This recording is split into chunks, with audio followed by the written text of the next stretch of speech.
Hello, everyone, and welcome to another episode of Dragons, Gazelles, and Unicorns, where audacious ideas take flight and brilliant founders shine, and the future gets a little closer with every guest. I'm Rosemary Truman, founder and CEO of the Center for Advancing Innovation, and I'm absolutely thrilled to welcome a remarkable guest today, Ajay Gupta. Um, he has a CISSP, an MBA, and he's co-founder and CEO of HSR.health. Under Ajay's leadership, HSR.health has been just named one of the top 100 global geospatial companies for 2025, and for good reason. This company sits at the cutting edge of Geo AI, a platform that uses geospatial artificial intelligence to forecast health risks, economic disruptions, and unlock never-seen-before insights that connect place, health, and policy. Ajay's work is more than innovation. It's ingenuity with empathy. He also has been known for bringing together a wonderfully diverse community here in the DMV, DC, Maryland, Virginia, uniting minds across disciplines to solve some of the world's largest problems. So let's dive in. So first of all, Ajay, tell us a bit about your background and the winding roads, the serendipities, and the sparks that have led you to where you are today. Well, thank you, Rosemary, for that wonderful introduction. You are being too kind. I don't know that any of that necessarily really applies, but I appreciate the sentiment. And it feels like maybe you could answer that question for me, the question you just asked, given all of those nice things you just said. But that question is something that I try to do on a regular basis, right? Just be a little introspective to see what details, what forks in the road led us to where we are today. And one thing I can't say, I actually knew all along that I kind of wanted to have a company where we tried to figure things out, right? We really tried to develop solutions to problems that other people don't necessarily try to evaluate, try to solve. So, and that's what HSR.health does. That's what we do. We take large scale, in our case, public health problems, global health challenges, and see if we can discover a solution. And that's just something I've always wanted to do. I've always been intrigued by that, by the challenge of something. In math, they have a famous list of questions that are unsolvable. That's where I'd spend all my time if I was in math. Okay, so I was wondering when you were talking about, these forks in the road and you want to develop solutions, but I wonder, and solutions for potentially people may see them to be obvious, but perhaps people don't see the problems. What do you think? So there's a little bit of both. You're 100% right that sometimes we don't see problems. And that's often when there is no known solution to a problem, whereas a problem is something that it feels like it's beyond solution. One way to cope with that is simply not to see it at all, right? We go around and focus on the things we can do, things we can influence, and things we can't, we almost ignore. Yes, that's true. We try not to do that. We do try, coming from healthcare where we are sometimes focusing on you see the patient, you treat the patient, right? What's wrong with the patient right now? What do we have to do to stabilize the patient? Yes, it can lead to a scenario where the underlying root cause is missed, and then we don't actually treat the underlying problem. We try to not let that happen. We try to see what is the root cause of problems, no matter how intractable they may seem. Let's see what we can do to chip away at those problems. It's interesting. Nick D'Onofrio, who's the chairman of my board, and he was number 2 at IBM for 45 years, and he always used to say, identify the problem and make sure you understand the root cause of the problem and dig deeply. And that's what he did for 45 years at IBM. I was lucky enough to have the opportunity to work with him running global innovation practice. And that was very good learning. But I think that you're absolutely correct. And I would like to echo that. And the other thing that you mentioned was that you are looking at global health problems. Could you give us an example of one of them that, like if tomorrow you had your magic wand and you were to bring it to life, or if you've already done it, an example of that? There are a number of examples where we've used our solution to develop an approach to address a global health challenge. Mhm. But I want to be clear, my background is sort of in healthcare, right? So I use the system from a health perspective, but our system really is broad-based risk prediction in any field or industry. We use it for health. And in one example, for instance, is our shared problem of plastic contamination in our oceans and air and globally. And so we have developed a mechanism leveraging our platform. We call this solution sort of Poseidon, god of the oceans, god of the sea. Develop a solution to track where plastics are and where they're moving in our oceans. And of course, there are other solutions that are doing that. And what we do is assess the communities at greatest risk of adverse health outcomes because of that contamination specifically. So we can work with organizations to help target cleanup efforts in areas where they will have the greatest health benefit. And we can also work with those communities on help them educate their community members to try to reduce their exposure to that plastic, or maybe we can the exact health implications of plastic contamination and plastic exposure is not yet fully known. This may be able to help research what those challenges and problems are. We're beginning to see problems in cardiovascular, endocrine systems, and many others, but additional research is certainly needed, and our system can help identify communities where that research can be most effective. So, Ajay, could you talk a little bit more about your solution for the people who don't know um, what what what is Geo AI? Yeah. Yeah. So let's say it like this, right? Our solution is a risk platform, right? It's essentially a tool that allows any end user to describe their system, describe their environment, their operations, right? And it will help identify what the potential impact to your operations and assets are from health risks or other risks of concern. So what Geo AI is, we use geospatial artificial intelligence as a part of the system itself. So I'll take those in turns. Geospatial. It sounds like a complex word, but really it's just putting data on a map. So if you have seen a map that showed any data, even if it's just borders, national borders, the country, a map of the United States that shows all the cities and states, that is geospatial data to the extent that it's taking a map and putting data on it so that you can convey information visually and very quickly, right?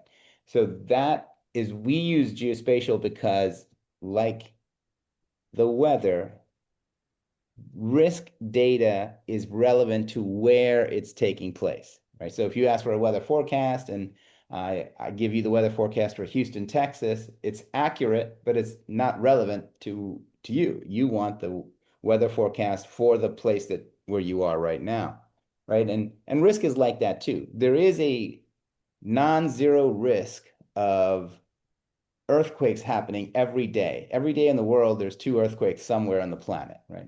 But that fact doesn't really make a lot of sense for an individual who is in a particular place, right? So we need to know what the risk is where we are specifically, or where our supply chains are, where are our assets, where are our retail locations.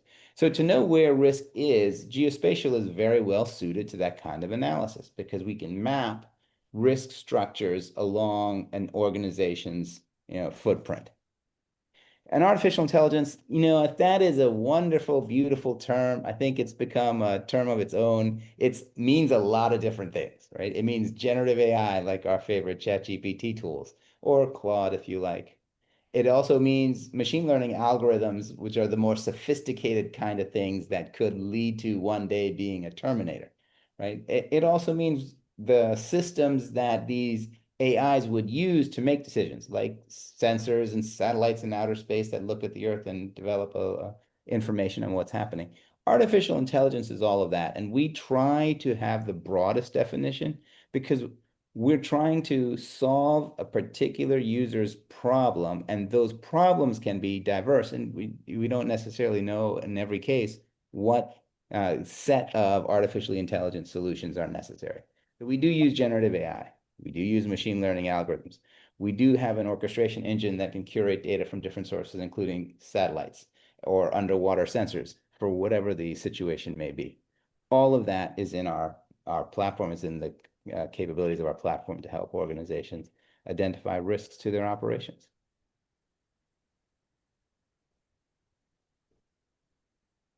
Mhm. So essentially, if I were to summarize, you're identifying risk, making it relevant to the person, and so that, or the person or the organizational structure, the blueprint that they cover. And you will bring in a broad set of information across multiple sources, and use the AI component to identify the risks to that organization.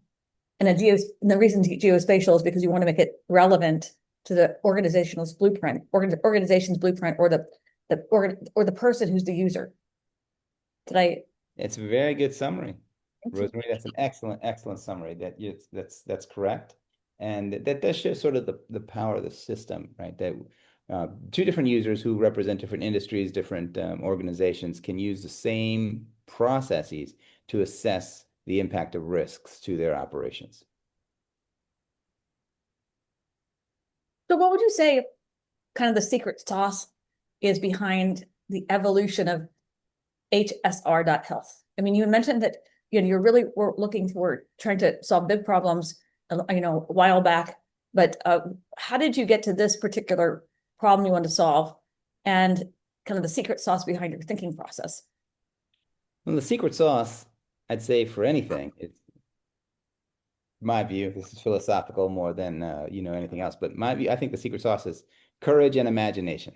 I think if we just all retain a little bit of courage and a whole lot of imagination, Mhm. we can, there's no telling what we can accomplish, right? Just be creative and be audaciously creative, right? Have no bounds on what we allow our imagination to come up with as a potential solution to a problem or a potential way forward when things get tough. And have just a little bit of courage to go ahead and try it. Try Mhm. that thing. Mhm. I mean, unless what your solution is involves breaking the law or something ridiculous like Yes. that, or something dangerous like that, then why not try a solution to a problem that is in front of you? So we talked about what brought you to this problem you wanted to solve, and obviously there's lots of different problems to solve. But what inspired you to chase this particular, what I would call a North Star? You know, I think we came to this because I do want to do something in the healthcare space or the health realm. I come sort of from a healthcare family. I've got a lot of docs. I know a lot of docs, and I'm not one. And so which was purposeful, right? But I do want to be helpful in that cause of allowing us all to live our best lives, our healthiest lives. So wanting to find solutions to big healthcare problems is certainly something that we want to do. And we worked on a number of large problems. We talked about Poseidon and the growing problem of plastic contamination of our waters and airways. But we've also worked on things like uh, tracking the risk of pandemic occurrence or the outbreak of endemic disease that can grow to a pandemic. And we've done a number of things along those lines that are otherwise considered hard, challenging, or potentially intractable problems. And we want to solve those. We want to solve those problems. And we found that in doing that, we've discovered, if you will, a process that is generically applicable for broad-based risk prediction. So you said you come from a health background.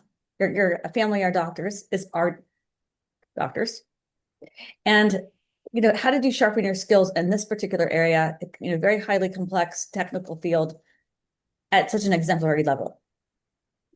Again, you're being too kind. I mean, I would just say you keep working at something, right? I love that word sharpening, right? You know how we sharpen anything is to just keep sharpening it, right? Keep rubbing the instrument that you want to make sharper against something hard, right? Something harder. And then as you keep doing that, the implement, that the tool, the pencil, whatever it might be, gets sharper and sharper. I don't know Mhm. if there's any shortcut. I think you just have to keep working at it. You just have to keep working at it. And so this brings me to another question. So you keep working at it, and we all know that you try something and sometimes it doesn't work out, but you have to keep working at it. And so how do you ever get around the thought of, well, that thing didn't work, so let's try something else? Your second plan B, and so on and so forth. So Yeah. you have to inspire your team as well. Well, you have to inspire the team. Absolutely. You have to keep a high level of inspiration. There's Mhm. no doubt about that. I would say, I think you're onto something too. Yes, you are right that if you keep trying something and nothing is working, then you got to learn something, right? So each trial that was not successful had better give you a lot of information, a lot of learnings that you can use to make the next trial more successful, or at least have a greater chance of success. If you see that that's not happening, then there may be something fundamentally wrong that has to be addressed before you just keep trying. And you don't want to turn from sharpening your instrument to banging your head against the wall, right? Yes, there a little bit of that, and sometimes you just have to be honest with yourself as to which one you're doing. Are you are you making a sharper and sharper instrument, or are you simply banging your head against the wall? Yes. We call it sometimes digging a hole in China. Um, but the other interesting thing I always think about is, when things do not go the way you planned, it's not in the literature. Nothing's written about things that don't go as planned. So you never know how many times people did the same experiment and it didn't work. You know what I mean? He has a famous quote by Einstein about that, right? Yeah.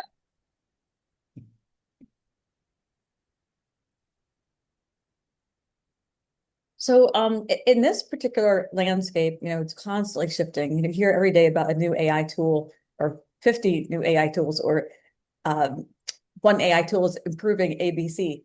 Yeah. What do you think are some white space opportunities that are emerging? And how do you think that HSR Health is uniquely positioned to capture them?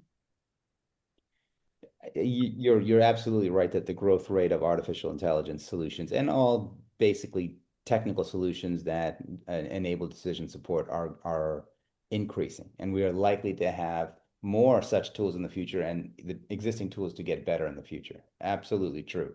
So I think that I take that as a source of inspiration, right? That says to me that the direction of using these artificially intelligent solutions for risk prediction and for providing decision support is the way the market is moving, right? It means we're on the right track. If there are new tools doing something similar to conceptually what we're doing, then we're on the right track. And I think you're sort of asking, right, how do we deal with the growing population of competitors? I think you compete, number one. You compete, right? You try to make your product the best it can. You try to speak to and communicate with as many people as possible to say, look, here's a viable near-term, long-term solution to your problem. And then I would also say this, that there is so much work to be done. Even if we general purpose risk prediction tool, but even if you just look at the health industry, there is so much work to be done in health. I like to say that we're not competing with others. There's more work than all of us can do. Mhm. We know that. I mean, if you think about it from the hospital perspective, if you take all the hospitals in an area, they may not be able to see all the patients that that area may generate, or what all the people in that area that may need some level of healthcare, because the demand for these things is high and is only growing. And so that tells us that not only do we need to compete with others in the industry, we need to partner with them. We need to find partners and say, look, there's work that you can't do, there's work that I can't do, let's do it together. There's areas of expertise that you have, we don't, and vice versa. Let's bring our solutions together so we can offer a stronger solution to a broader set of clients. So this sort of go-to-market strategy of channel partners and partnerships, that's one that we put a lot of energy into. Hmm. Could you give me an example of some of the partners that you are working with? Absolutely. There's a company out of Delaware called Zenity that we have been in working with and communicating with for a long time. We were actually put together by a common client. We were both doing work for this common client, and they said, "You guys are, think the client thinks that we're both great, and said, you guys should talk, right? There's a lot of areas that you could do synergistically together." So we just started talking, and literally it was just that, right? I called them up, and we had a few calls. It was just a conversation. But as it grew, we kind of saw some value and some, real appropriate meaning almost behind that common colleague's suggestion that we communicate. And then we worked on projects together. We bid on projects together. We have learned a whole lot from him. I think there's probably one or two things he's learned from us too. But that is that exemplifies, I think, co-sell and partnership relationships, right? They don't, no matter how perfect they are, they don't just happen overnight. You just got to build them up. Yeah. Just got to start talking to people, and it'll happen in its own due course of time. Mhm. Well, it takes a while to build a relationship that is trust, where you can trust the other group. Yes. Yes. So it brings to mind a couple of things. One was, which we were talking about. First of all, you said you have to compete, have a viable short and long-term solution. And so, as I mentioned, I've done kind of innovation strategy globally with all different industries. So when you think about long-term in oil and gas, you literally create, the retail strategy is going to be 3 years.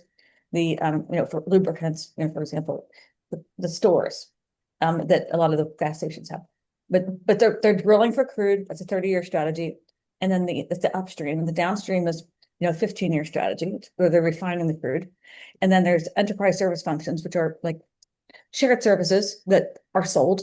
So it's kind of a consulting element, but the short terms, some, like for example, with PepsiCo, it's 1 year. With and 3 years is the long term, And so, how do you define that Yeah. for yourself? Well, excellent point, right? The definition of near term, short term, long term do depend on the industry you're talking about, right? What is that measured? How is that measured? In each industry is its own, right? So we look at it in terms of well, first of all, 1 year is a typical business cycle. We do keep to that 1 year business cycle from the perspective of our company.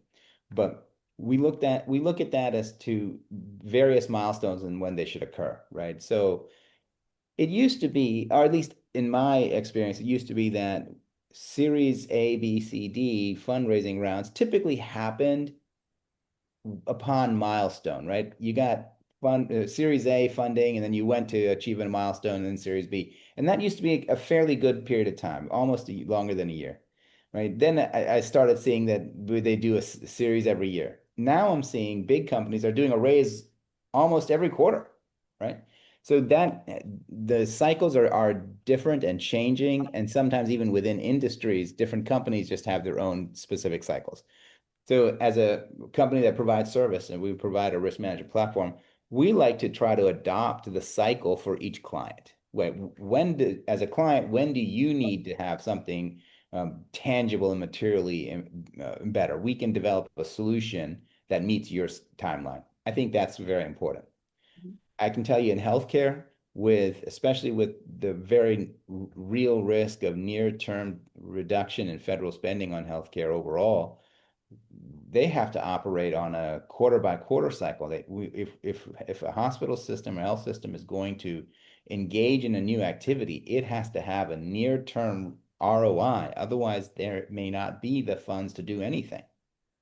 Right? Not every hospital is that dire, but that's a mindset that I think those who serve the healthcare industry need to adopt. So this is a very interesting point, because I'm thinking about my own company, and when we do challenges. We're the Tinder for startups, the Center for Advancing Innovation. Oh, by the way, we didn't name it for ourselves. Nature magazine wrote that article, an exclusive on us, and we were quite surprised and happy about it, because it probably made some scientists fall out of their chairs. But when we do a challenge, because we launched these startups, we're at 460 startups we've launched so far, based on technology sitting on the shelf across all industries, but mostly life sciences.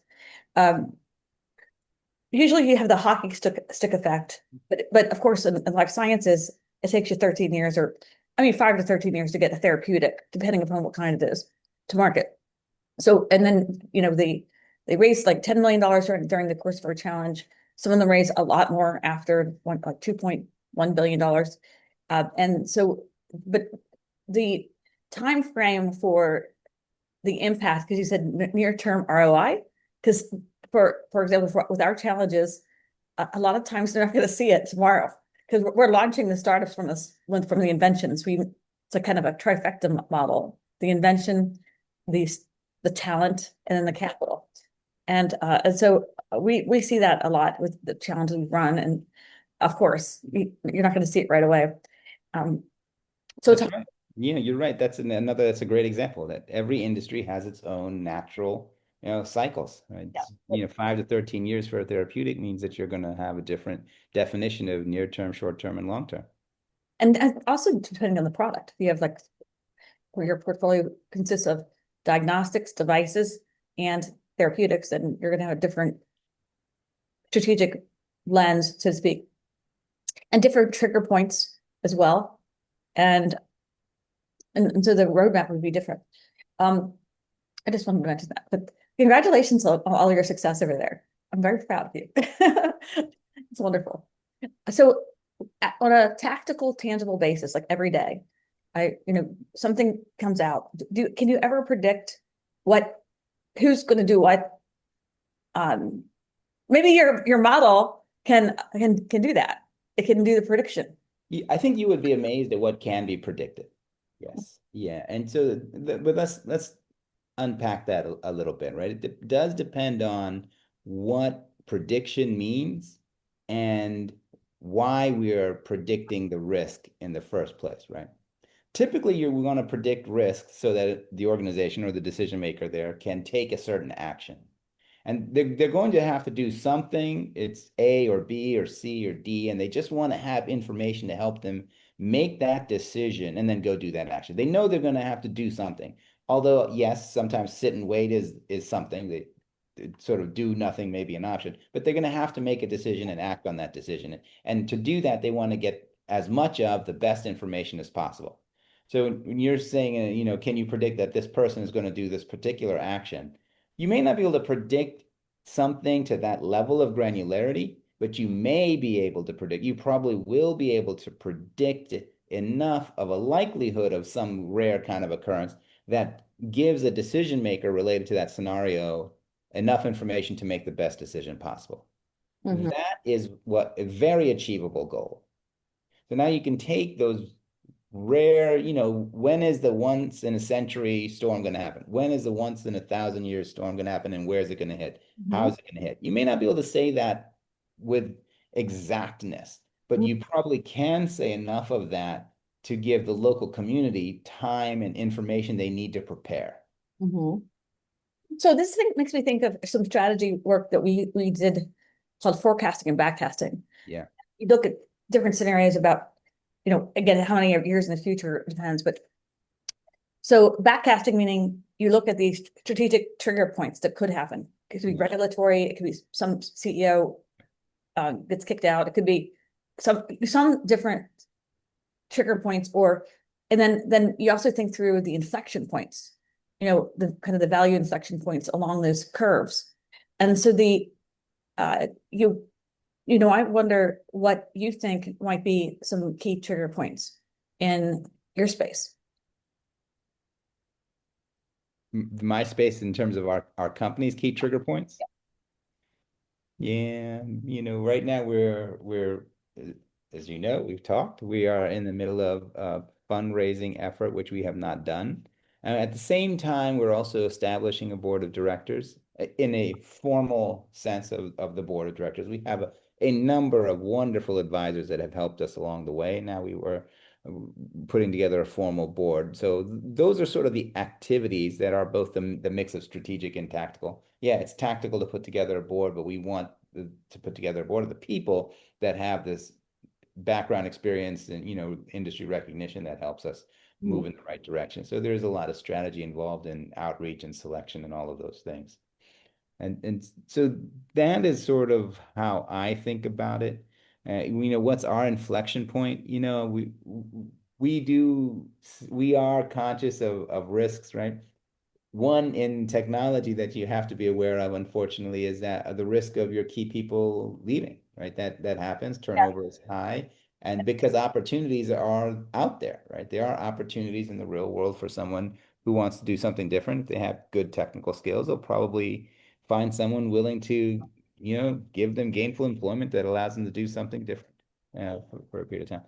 So that those types of things are certainly there. You just try to hedge against the negative risks, negative inflection points, and try to ride the market.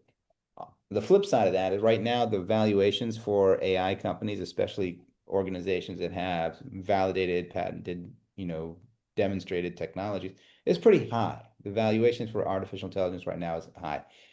You can see, and the expectations for success are strong too. So that's good. That it helps to propel us. At least we take a lot of um, encouragement from the fact that there's a lot demanded and expected of artificial intelligence solutions right now. And where do the expectations come from?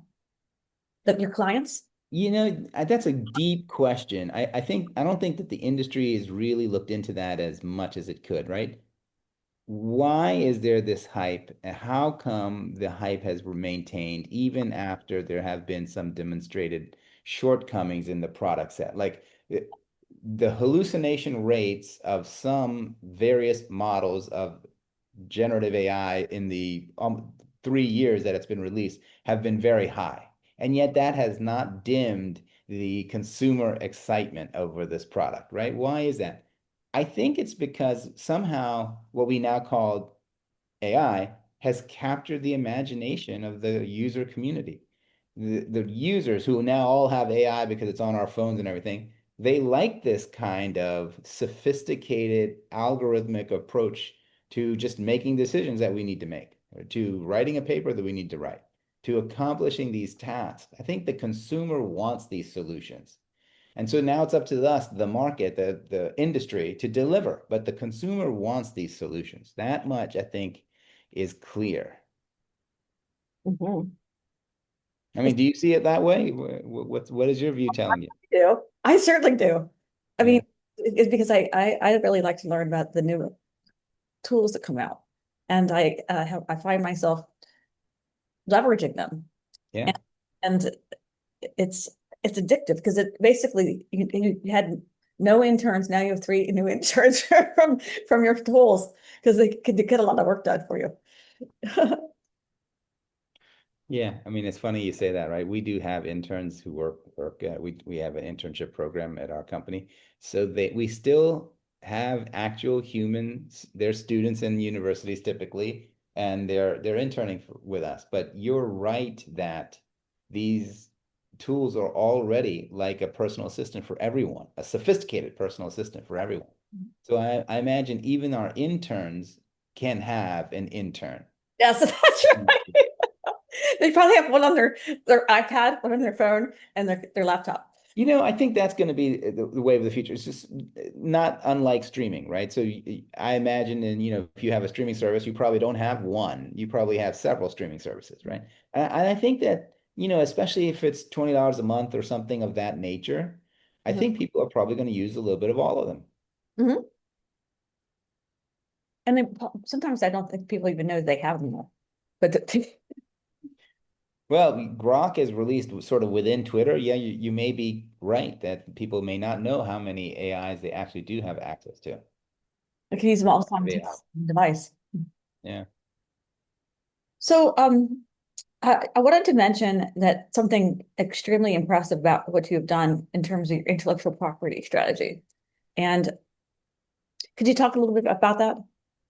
Yeah, I don't know if it's anything extremely impressive. It's a common strategy. We have an aggressive IP strategy. So we have filed many patents and we have many planned patents that are in sort of our own pipeline to file.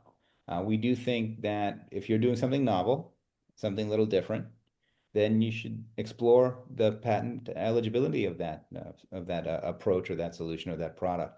And that might as well walk down that road, right? Many people can debate the value versus the cost of having patents, Mhm. But if you are doing something truly unique and novel, then it is at the least worth exploration. And I do think that having the patents is a good measure, right? It is some measure of external validation, right? That at least the novelty of the solution relative to what the industry can do is present. Mhm. If nothing else, it does say that. And then that's at least a starting point for a client to evaluate our solution for that to fit their need. But I think what's interesting is that many people would probably not even say that they could get a patent for Yeah. numbers. Yeah, yeah, correct. I think you need to have a good patent attorney and need to have a good IP strategy and IP strategy advisors. If you don't have IP experience internally, like in anything else, you have to get an external advisor to help. But yes, you do have to think through those processes because patents are expensive to go after, and it takes time and all of those things, and you want to be mindful about that.